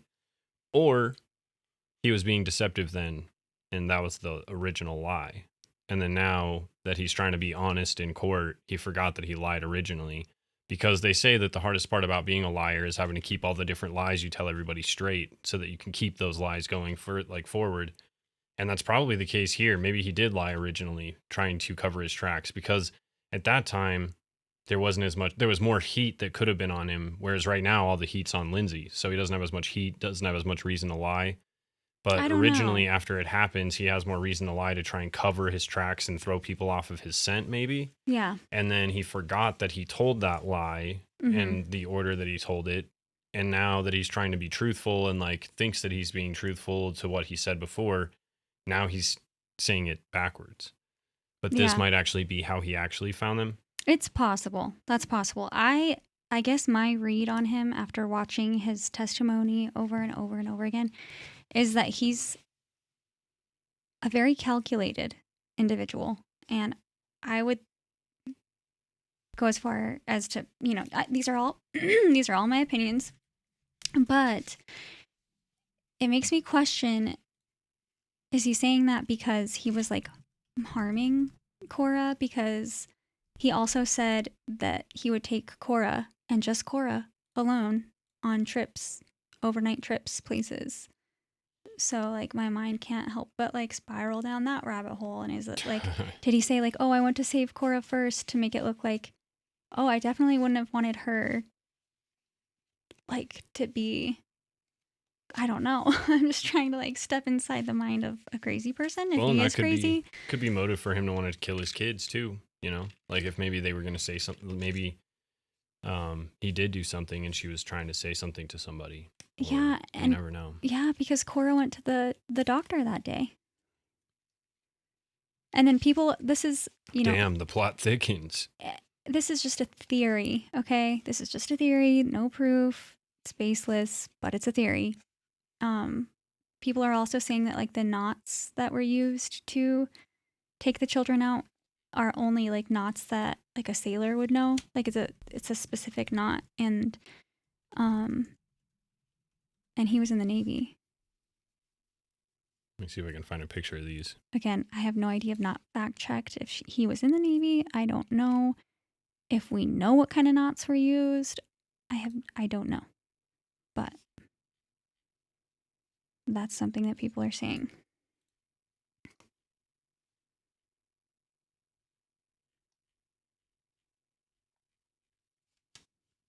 The knots that were used were like sailors kind of knots. I mean, knots are definitely an interesting thing because, I mean, most people don't know how to tie special knots. They tie their shoe knots. That's pretty much it. Good to see you too, Mary. What is this? Why is it in the door? Oh, Time to Heal said, does Lindsay know yacht club knots in a moment of stress? In psychosis. Right. Oh, okay. And then, again, I haven't confirmed this, but I've seen, like, screenshots, so I kind of want to believe that it's accurate. Allegedly, I think it's like 8 or 9 days prior to the tragedy, both Rachel Danis and Patrick Clancy allegedly were in the same marathon. Ran in the same marathon. And placed, like, 24 places apart from each other. Interesting. Yeah. Also, with these knots, are they easy to untie without knowledge? Like I said, I've not even looked into the knot theory at all. I'm just curious, yeah, because if she has these like skills to tie these special Navy knots, then untying them, I would imagine, is either really easy, and that's why there's special knots, because you can just pull on something and it undoes it, or they're really difficult to come undone, and that's why they do it. So I don't know. I'm just curious. Yeah. I don't know. These don't even look like they're knotted together, but this is obviously because they're untied. This is after the fact. So is that something that he put forward then? That these special knots happened, and that No. is because she knows it? She No. knows how to do this? No. Not that I know of. Like I said, the only thing I've just been hearing about this. So let me see. Let me look it up. Yeah, I'd agree with that. Time to heal. I don't feel like strangling is like the first choice for a female to do to their kids. Like, I don't know how many other situations where a woman has killed their children, did they strangle them? It's typically like, I don't know, what the only one I really know about is drowning, or usually I would imagine they use some sort of medication. And yeah, I mean, because strangling requires more strength, and not that women aren't strong, but I don't know, I mean, it's a very personal, like, it's a very personal way to do that. Like, you are literally watching somebody's lights go out for a solid minute or two. It's not a quick process. And don't forget that her heart rate was measured at 57 when she allegedly was doing this. Yeah, if you're doing that and you're strangling a kid, no matter what, no matter how chill, or no matter how many benzos you're on, your adrenaline is throbbing right now. Your heart is throbbing into your throat, and you are putting all that strength that's going to, no matter what, require your blood to pump harder because your muscles are being used like that. It's actually a really good point. The fact that her heart rate was measured. I'm still wanting to know how her heart rate was measured. She had an Apple Watch on, and then he took it off of her when he shows up at the house. Like, what the hell? Because he had her Apple Watch, but that seems to be the only way she could have had her heart rate measured. Very confusing. Okay, so I guess, yeah, his testimony is that... Yeah, with complex navy knots, exercise bands, which are already hard to tie, in the basement, face down, just to in clarify, psychosis. Just to clarify, he testifies that he just used... His words were something similar to the effect of, it's the type of knot that you would use when you first tie your shoes. But I remember vividly in my head hearing a police officer's testimony. And this was the officer that said that he could see inside of that basement window. Again, where Lindsay was found. He said that he heard a scream, which was from Patrick. And then he saw him like unwrapping. So maybe that's where like the knot thing comes into play, and where there's been a spin on that, because according to the police, like, because if it was just a simple knot, I would think it wouldn't be like an unwrapping. Yeah, I would agree with you on that. I don't know. They were all so little. I don't know. That's so sad, man. It's terrible. Can you imagine those poor little kids thinking about what's going on? Like, why is my mommy and daddy doing this to me? Whoever it was, why are they doing this to me? I can't. Yeah. It's just so freaking sad, dude. What's so wrong about just like getting a divorce? I still don't get that. Like, I know that shit sucks, but like, I'm sure it's a whole lot less painful than doing this. Yeah, for real. I'm going to wrap up the things that were covered in today in trial. I'm trying to get through these pretty quickly. No, that's cool. I'm going to go grab Bodia's food real quick. Perfect. Okay, so at approximately... Okay, where did I leave off? Okay, so I talked about the flights climbed that were measured on her Apple Watch at 5:03, 5:33, and 5:38. And then after approximately 5:38 p.m., essentially no further meaningful activity was recorded until the next day. Which, again, I like how that lady said, it's curious, because this is also curious.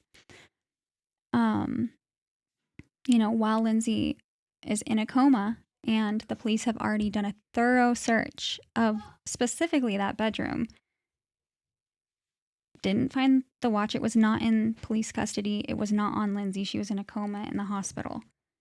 It picked up data and like measurements from the morning of the 25th. it's just curious. Just curious. Let's see. Commonwealth used the data to support a timeline of Lindsay's movements while Patrick was out running errands. Defense challenged the reliability and limitations of Apple Health data, and he even referenced the expert witness's own like blog research posts where he talks about findings of research that he conducted about how Apple Health data isn't always perfectly accurate or precise on timing. He emphasized, Reddington defense, that the absence of data after 5:38 does not prove that Lindsay stopped moving or was inactive. It just simply stopped recording. It doesn't prove anything. He highlighted that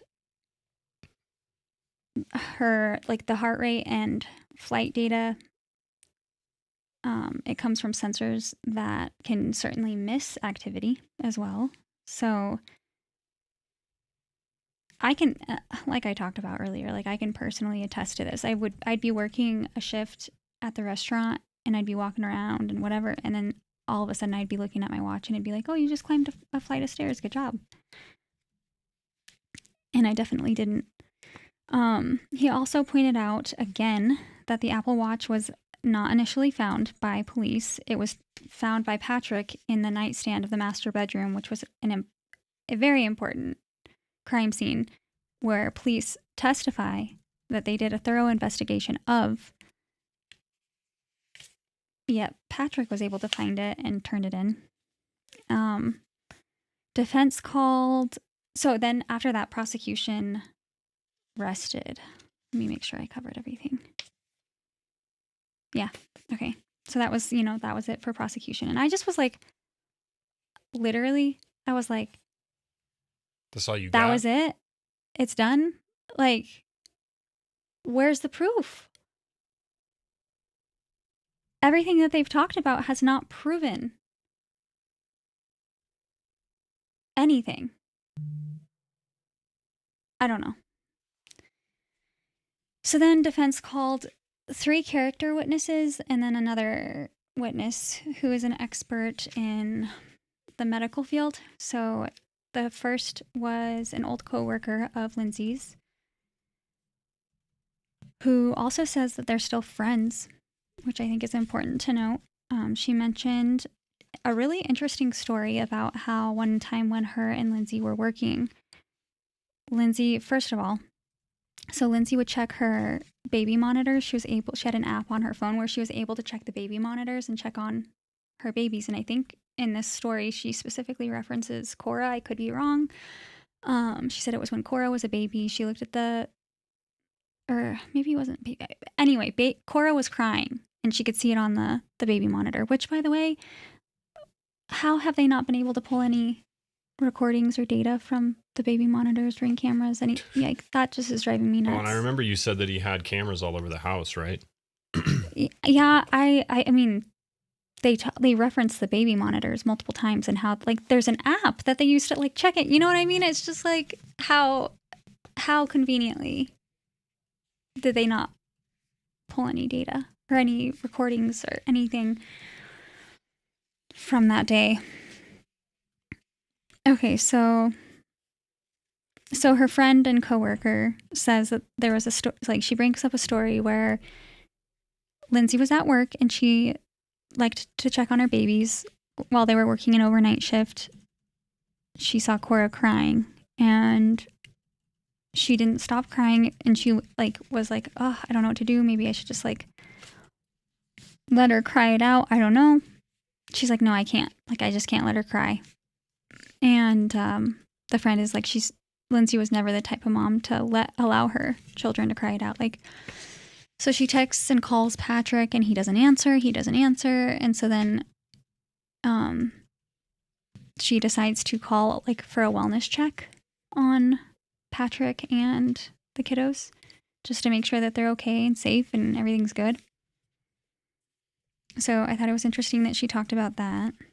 Somebody, hang on really quick. It was Court Jester 911 said Rachel Dennis did it. And you and I were talking about that yesterday, I think, about the new girlie being involved.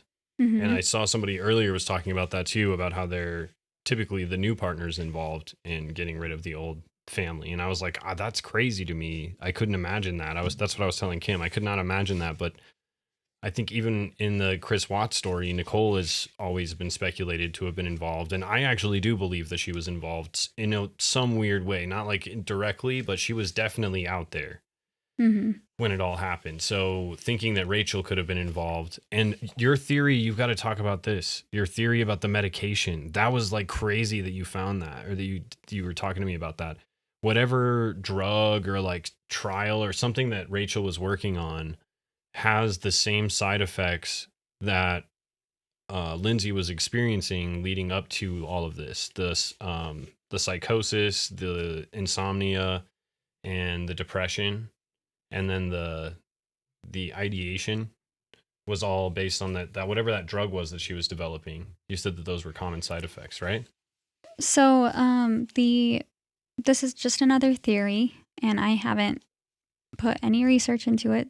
So let me preface this with that. I saw somebody say that they looked into Rachel Dennis, which is Patrick Clancy's current wife, and she led trials for a medication for endometriosis. It's meant to treat endometriosis. And the the two side effects of this medication, I believe, are insomnia and suicidal ideation. And those were like Lindsay's common denominators throughout all of her mental health struggles. Like she said she couldn't sleep and that she was having those thoughts. So people are saying, dang, like, because this is something interesting to note. Lindsay was, I guess, and it's talked about in the testimony that I watched in the trial, that Lindsay, I guess, was struggling with thinking that potentially Cora had something wrong with her kidneys. And that's another thing that this medication does, is it can negatively impact the kidneys. So if we're drawing out a Venn diagram of things, like, you know, here are the top symptoms of Lindsay's mental health struggles and what was testified as to what Cora potentially was struggling with and that Lindsay was worried about. And then this alleged medication that Rachel Dennis trialed for endometriosis, they overlap. So that's weird. I don't know. Yeah, that is. If somebody wants to do more research into that, I'd be curious. But I found that to be fascinating. I just feel like it's stuff like that, especially because you'd have to imagine if she was a side piece, or they at least had some really close friendship. Maybe they weren't officially engaged with each other at that point, but you'd have to imagine that they talk about stuff like this. Like, she's probably proud of it. And they've probably talked about, like, yeah, this is what's going on. The only actual side effects is this or this. And maybe he registered that and was like, and then has this plan kind of already being pieced together in his head. Lulu. Yeah, she's an angel. she loved me and I love her. She loved me too much. Oh, wait, whose dad is a Freemason? I'm interested in that. Oh, yeah. That's another theory I've seen, is that Rachel Dennis's father is involved in, like, the trafficking of... Yeah.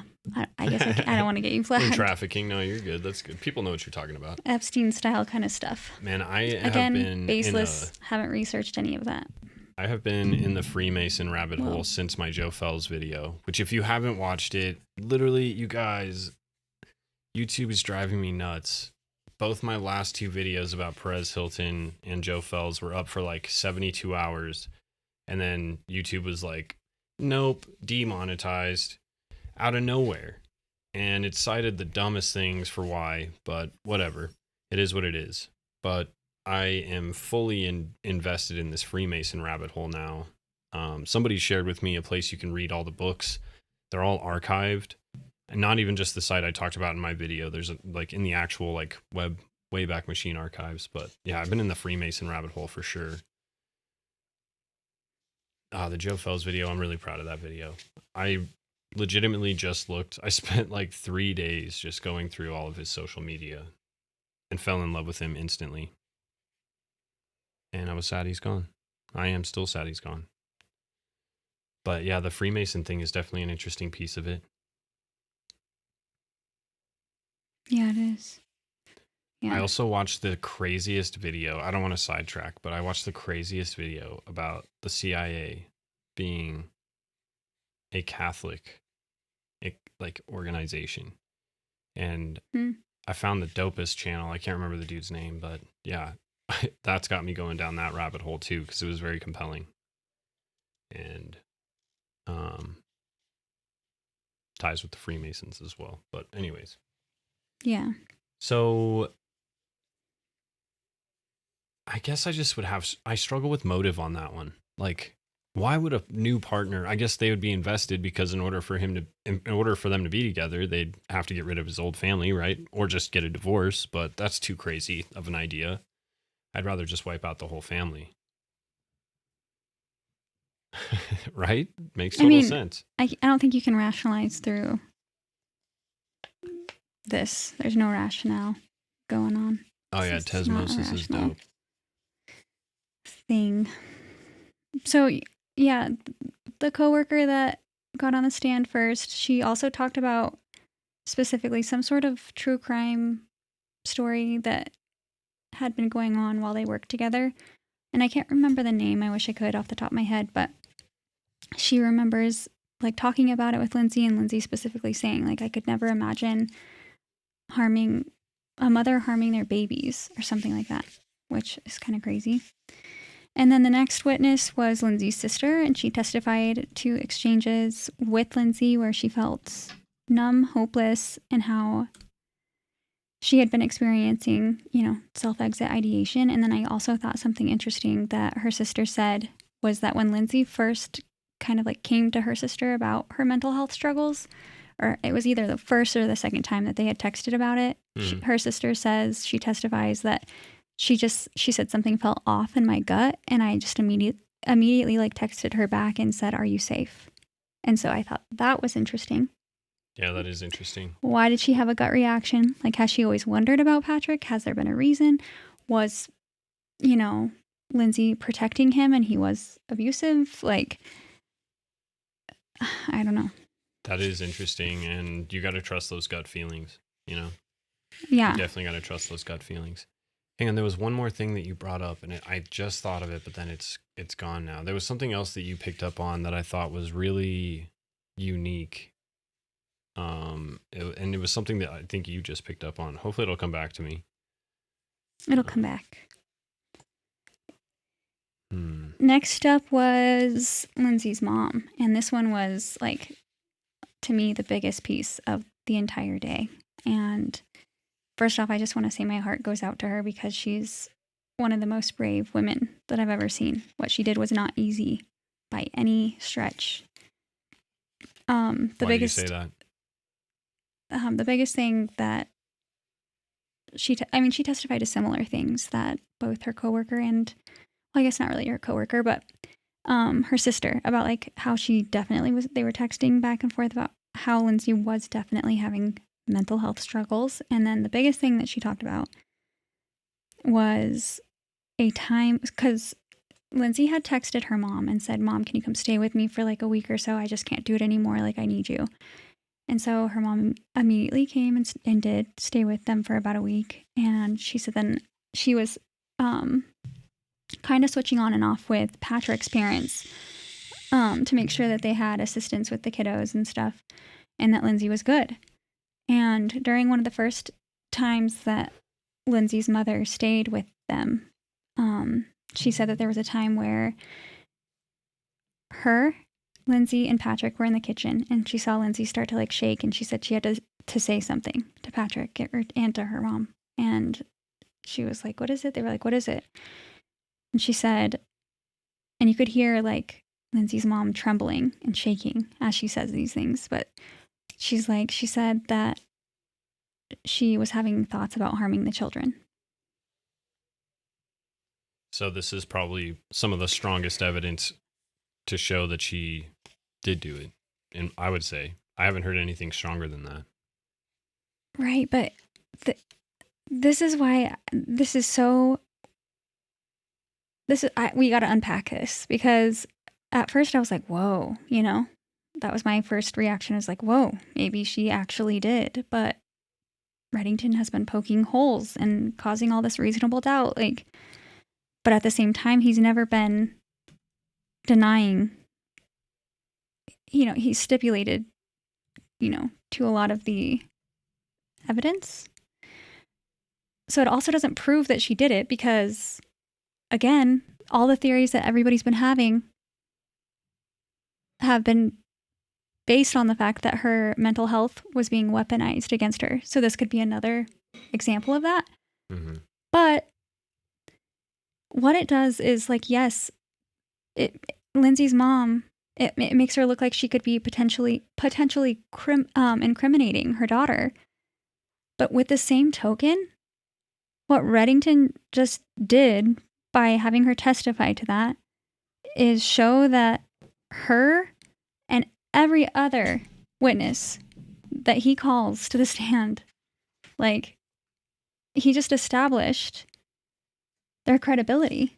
Because if Lindsay's own mother is willing to potentially incriminate her daughter, because it could potentially, that's what that statement could potentially do. It shows, what does he have to hide? What do they have to hide? They don't have anything to hide. Yeah.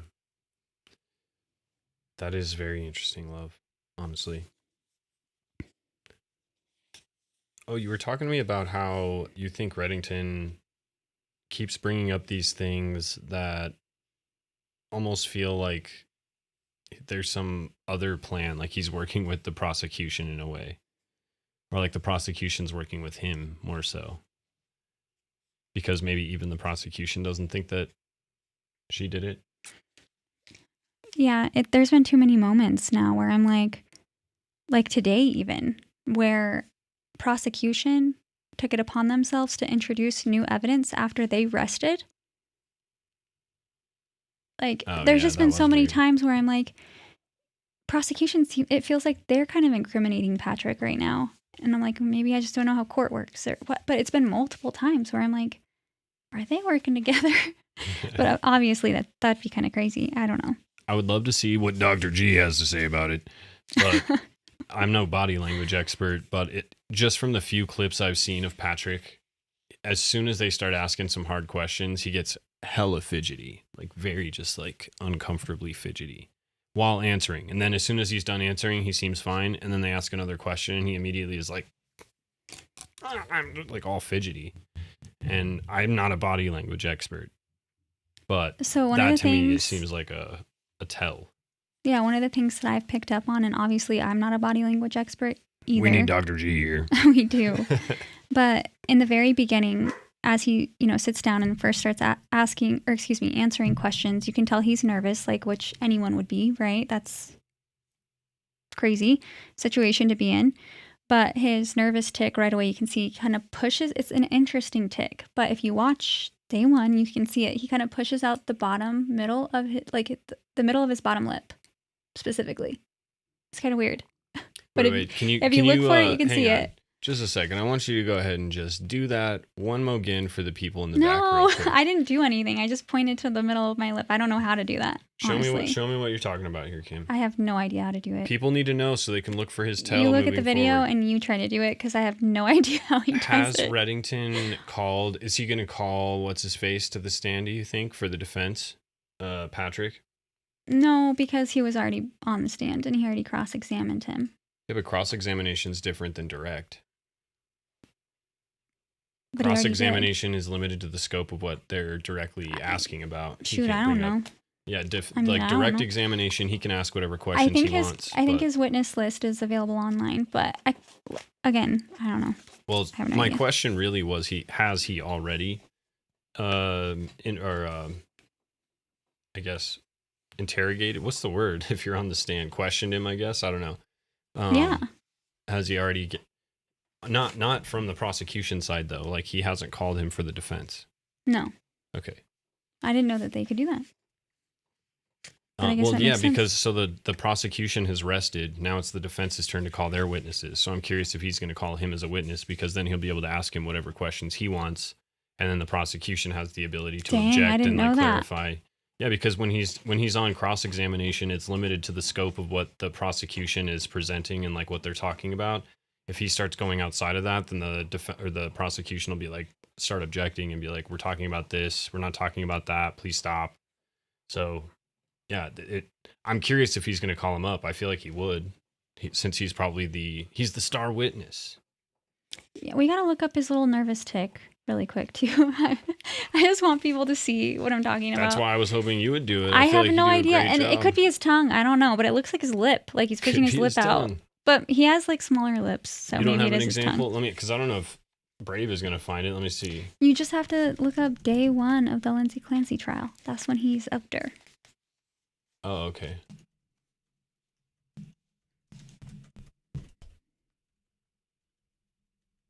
Hey everybody, Dr. G here.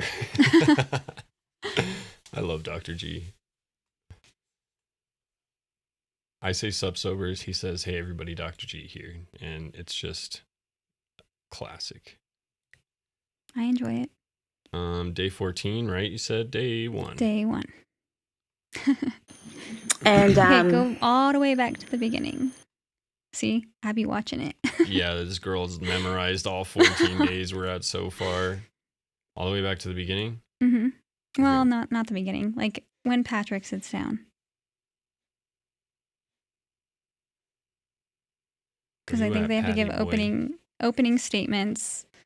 Where you at, Patty B? Patty boy. I haven't called him that once. How have Kim's I been not? doing, if you guys do want to hear more of Kim's thoughts, she's been posting on her TikTok, which is at Reverie Revival Co. I'll put it in the chat in a second, but she's been posting videos highlighting and talking about all her different things that she's noticing as well, so you can follow along with her. Things that have made me raise Wasn't a brow. This is something that made you raise a brow, I feel like. Oh, yeah. Look at how nervous she gets when she's like, oh, she hears like his name. Like, okay, the witness is Patrick Clancy. You can see her start to like almost have a panic attack, honestly. Session, please proceed. Fix the clock. Counsel, we ready Fix for the jury? clock. yes, Your Honor.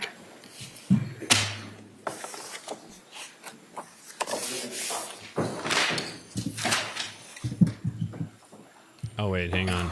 I'm stupid. I didn't change the screen. I'm glad I noticed. Yeah. And I'm still trying to work on being an actual live streamer here, you guys. I do like this setup better, though, where we can actually see both of us, and like, I think it's a little bit better.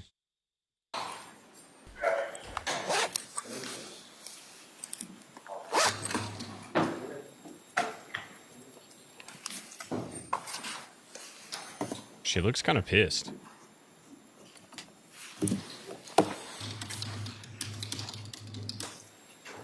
This is Reddington. Okay, so just to give context and explain, this is right after opening statements. So, okay, understandably, to me, if I was to read her body language, obviously, I'm not Dr. G here, but to me, I'm observing her like energy or whatever, and she definitely looks overwhelmed. She looks sad. She looks distressed and like, okay, yeah, all those things. But it shifts once she hears, okay, the first witness is Patrick Clancy, and as he sits down, like they zoom in on her and stuff. So, yeah. And just because you guys are talking about magnesium in the chat, go ahead and hit the like button, hit the subscribe button. Make sure you guys do all the things that have nothing to do with magnesium. But Kim takes magnesium citrate every night. Yeah, before bed? I take magnesium citrate to help with digestion stuff, which in turn should help with other things. But also, I'll use I can't remember the type of magnesium because there's all kinds of different magnesiums. Pardon me, I have the hiccups. I have a spray for like achy muscles that also helps. I don't know what we're talking about magnesium in reference to, but yeah. You just got me so curious. Kim, you're going to have to look into this. Court Jester is talking about the similarities between John O'Keefe, which is the dude that was killed by, and that was in Massachusetts too, wasn't it? Why can't Why can't I think of her name right now? She just got retried. She went through like the trial and then there's a mistrial. I almost covered that case too. I know they'll throw it in the chat. They're going to throw it in the chat in a second, I'm sure. But Karen Reed, right? Remind me. Refresh my memory. Well, she's kind of like she got drunk. I don't know the story super well, but yeah, Karen Reed. She got really drunk and they're all hanging out and there's like this cop, I guess, that ended up dead and they found him in the snow the next morning. Oh, I actually didn't know about this until I saw something the other day. I do know about that case. I don't know a ton though, so I can't say. But what court jester was saying is that he was left outside in the snow overnight and his body was found at 80 degrees, I think is what he said, or they said, sorry. What they said was 80 degrees and her body was found at 82 degrees. Why can't I see it now? Did I go past it? Maybe I did. But yeah, I think that's interesting. I definitely didn't think about that.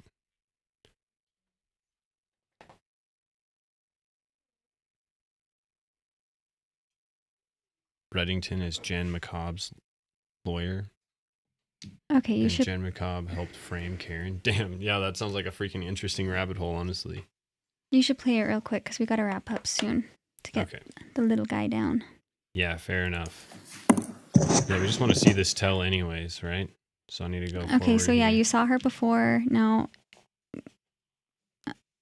yeah. Good morning. Do solemnly swear that the testimony in the evidence you shall give to the court and in the jury, the matter now pending between the Commonwealth and the defendant above shall be the truth, the whole truth, and nothing but the truth. So help you I would God. think like 8 hours or 4 hours. See, look at her.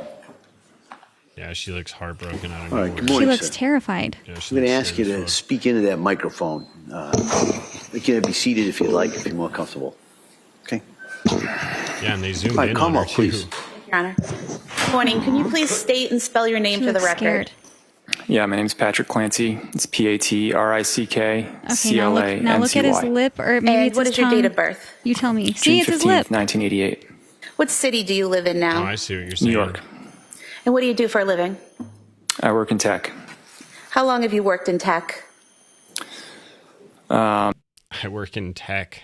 What does that mean, man? See, now you try to do that with your lip. No, I was just doing it. Nope. He only moves his bottom. So I think that's his nervous tick. Yeah, it could be. He does it a lot. Yeah, in 14 the years. beginning. But yeah, maybe he only does it when he's lying too. Well, and he's super nervous probably right now. Yeah, starting off. exactly. And were you That's it. previously married? Hey, all right, Dr. G would be proud of you. That was pretty good analysis right there. Yeah, and then on certain questions, you can see it happen again. And you're like, oh.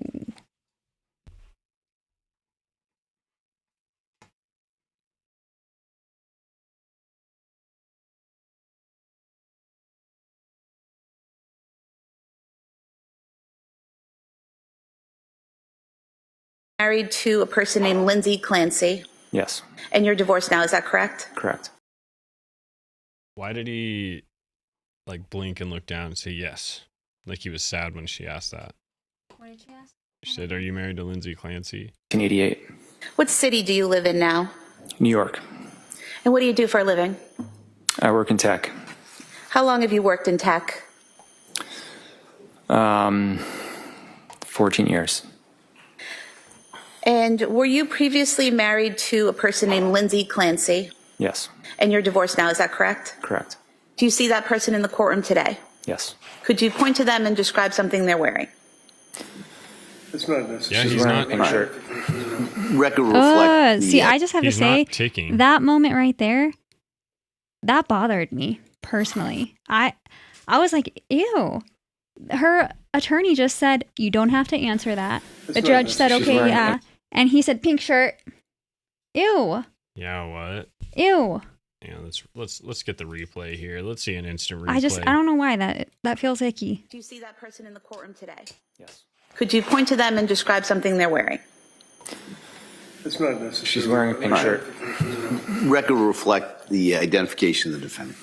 Thank you. He seems so annoyed. Where did you meet the defendant? In South Boston. And when was No that? tick. I think it was He's starting to calm down a little May bit, but keep watching. 2013. Well, and these are all things that shouldn't be hard to answer. These should be all normal, easy, truthful questions, so we shouldn't see any ticking here. But as soon as we start hitting some hard questions, I expect to see that thing quivering. And how did you meet her? Sorry, I didn't mean to cut you off. What'd you Through say? my cousin. I don't think I was saying anything. I think I said keep watching. Oh, Your okay. cousin had been college roommates of the defendant. Yes. And at some point in time, did you start dating? Yes. And around what time was that? July 2013. Did you eventually move in together? Yes. Do you remember when that was? We don't. September. So Yeah, want me keep to scoot watching. forward to like up here? No, I don't think we need to keep watching. I just wanted to point out Lainey? what I think his nervous tick I don't is. remember her last name. Does Elaine Rossi sound familiar? Yeah. And Oh yeah, he's getting uncomfortable. do you recall how many days per week? I don't know, just something for you guys to look at as Well- you're watching. Here, can I Yeah? use this mouse? Actually, no, that's my mouse. Please stop touching my mouse. mouse. Do I have to? This Oh, is, I don't know how to use a you mouse, can I just guess. use it as if Oh, it's there on you your go. computer because it's mirrored. Yeah. Wait, okay. Yeah, he does seem really calm. Where? Same day. Can't remember.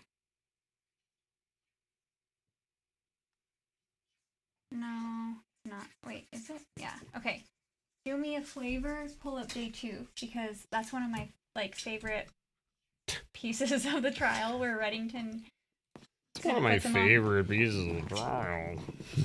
Whatever, Petrovsky. You're tickling me. But he kind of puts What is that noise? Patrick on Oh, blast. no, ma'am. You're making all kinds of ruckus. He puts Bodhi, stop. Patrick on blast. Oh, there, on blast. Excuse me, for the nightstand situation. You're not talking in your Is that microphone. day 2? I'm just telling you. Yeah, that's day 2. I'm gonna show it. Okay, let's see here. Drugs in the kitchen, by the way. Yeah. He does look like Brian Koberger. Correct. Yeah. Without that God context. Oh, Straight Um, up. So weird. Solid. Patients that were Solid. purchased okay. by Lindsay, by Okay, so what Reddington is doing right here is he's showing an exhibit. This is a printout from CVS of any medication that Lindsay Clancy has ever gotten from CVS, which is where her pharmacy was, her primary pharmacy. That's where she picked up her medications. Anyway.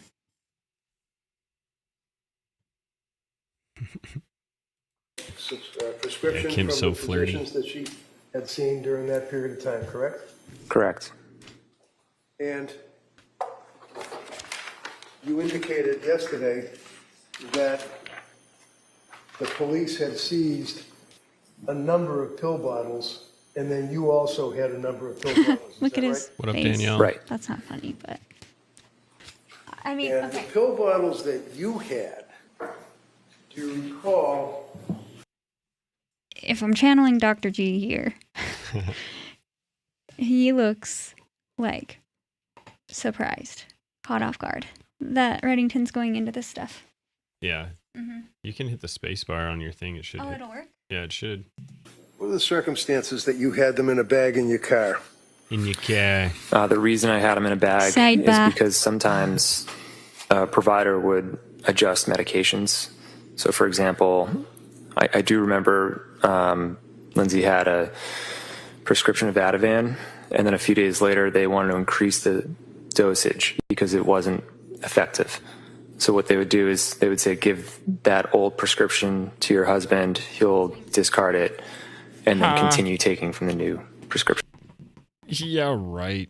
Yeah. Yo, Megan, $10 in the chat. Please tell me, has that ever been a thing where a doctor's like, okay, we're discontinuing this. Make sure you give it specifically to your partner. Yeah, that To doesn't dispose make any of. sense. No, they would never mention your partner because who knows who your partner is. Maybe your partner's a freaking crazy person that can't be trusted with medication or a former drug addict or so. Like, how can And they make bear those in kind mind, of they're not, assumptions? all of these doctors that are treating her really aren't taking her seriously. So it's not like they would be like, not trusting her with them. Megan said, "Thank you both for letting us ask. Not sure he did anything, but so many channels are threatening BAS. I don't know if I'm just misreading something, but for asking, why didn't they investigate any alternative possibilities?"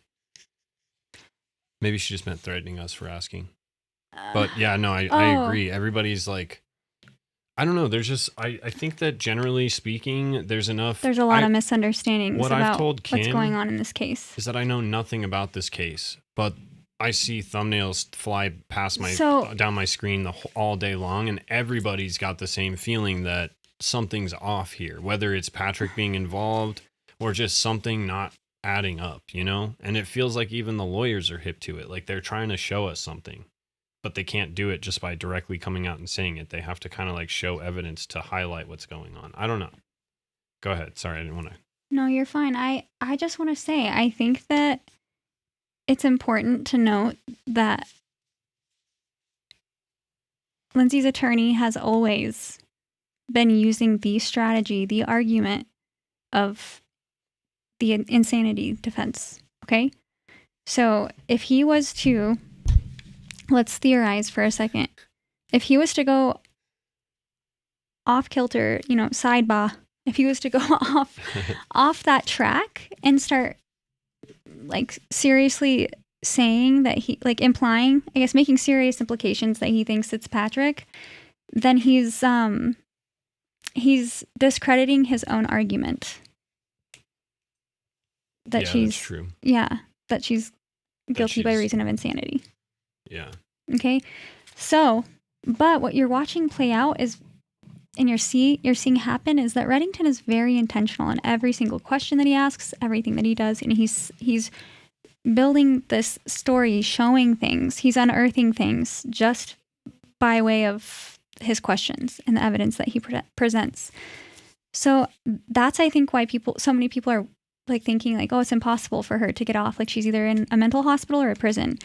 No, it's actually, it's rare. It's unlikely, but it's possible that the case could be like, she could be acquitted or whatever. There's also other possibilities. It's possible that, like I showed you, we watched that video earlier, right? Where that attorney explains how Patrick's testimony, he's not credible because he contradicts himself in a big way. So that could be another reason, because this whole case is based on his story of events. So I don't know. I don't know if that made any sense or if it helped. Oh, trouble. Did that make sense? No, that makes sense. I think that's a good point for sure. So Reddington isn't going to go off of what his argument is and discredit his own argument, but he can unearth things and the case could get, I don't know if thrown out is the right way of putting it, but yeah. Court Jester wants to know, and I don't know if you know this or not, but I am curious, where did she get Reddington from? How did she get this lawyer? He seems like he seems like a really good lawyer. But... Yeah, let's look it up.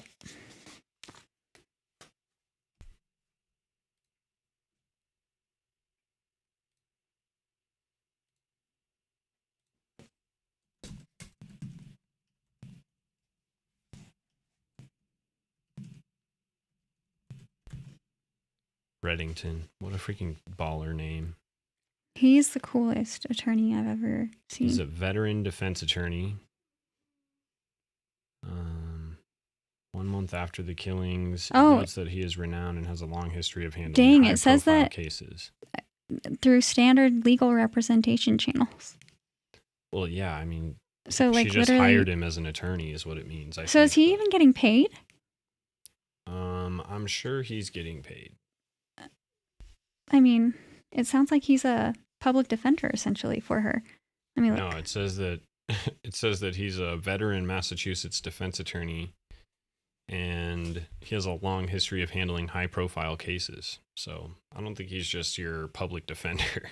I mean, that's what it sounded like.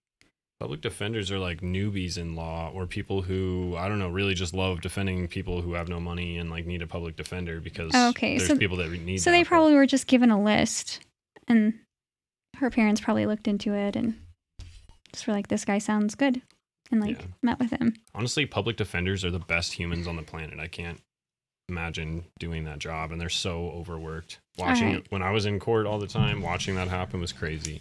Yo, Meg, thanks for the $5 in the chat. Thank you so much. She said, I meant bias. Oh, bias. Duh. Okay, duh. That makes sense. So many channels want to kick you off and call you crazy to ask if Patrick could have had a hand in it. Just asking. Oh my gosh, I've been seeing that too, because there's been all kinds of like TikTok lives and stuff where people are just, I can't even do it anymore. Like I was originally trying to listen just so that I could hear like what people are talking about the most, and then I couldn't handle it because there's just too much misinformation and arguing and like name calling, and I was like, I can't anymore. Yeah, so yeah, of course, this is a safe space. We're here to discuss and unpack things and nothing better than asking questions. Try to get to the truth of it all. Yeah, because it is interesting and it is weird, and the statistics are on the side of thinking that Patrick is guilty because it's not. I mean, the family annihilators are typically men. Typically men trying to leave whatever situation, I guess. Yeah. I just can't even understand that at all. It's such a wild case. Should we go live again tomorrow and unpack what goes on in court tomorrow, or? Yeah, we can. Well, like, I don't know. I'll talk to you about it and we can figure out what we're going to do, but we'll try and go live tomorrow if you guys want to join us. Maybe we can go live like the second half of the day and cover like the second half of the trial, and you can talk about. Oh yeah, earlier on in the day as it's kind of happening. We could do like live reactions, just hang out with people as we watch it. Yeah, that's what That'd I mean. Be cool. But I don't want to sit there for 7 hours, so we could do like maybe I like could. the last. I know you could. Well, you could sit there. I'm totally down with that. I got to work on I got other videos. I'm so invested. Yeah, no, Kim literally. She's going to make a video about it, but she's literally just been like this with her phone, doing whatever she's doing. Yeah. Oh, for like the last few Chapo, days. What are you doing? Yeah. Luckily, it's not on that camera right now, but. Yeah, it's been consuming me. It's been consuming a lot of people, I think, but. I'm obsessed with the Charlie Kirk case. She's obsessed with this case. Between the two of us, we don't really talk to each other except about true crime cases.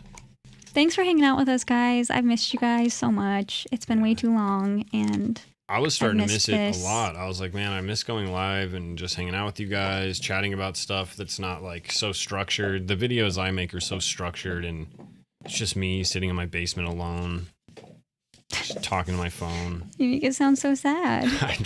It's not that sad, but it's not as exciting and fun as this, I think. Oh yeah, this is a lot of fun. I love interacting with the community. You do all the hard work. So thank you to Kim for doing all the research and bringing some interesting points to the table.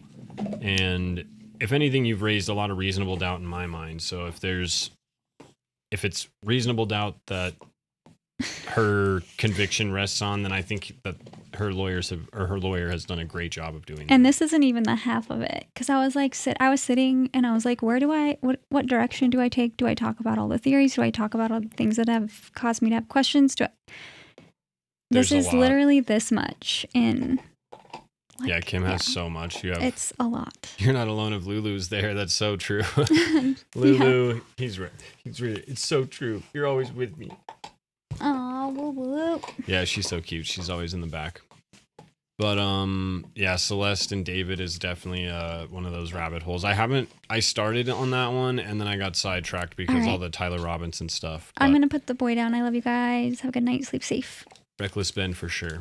But all right, you guys, I also love you and thank you for chilling, hanging out with us. Sleep safe. Much love.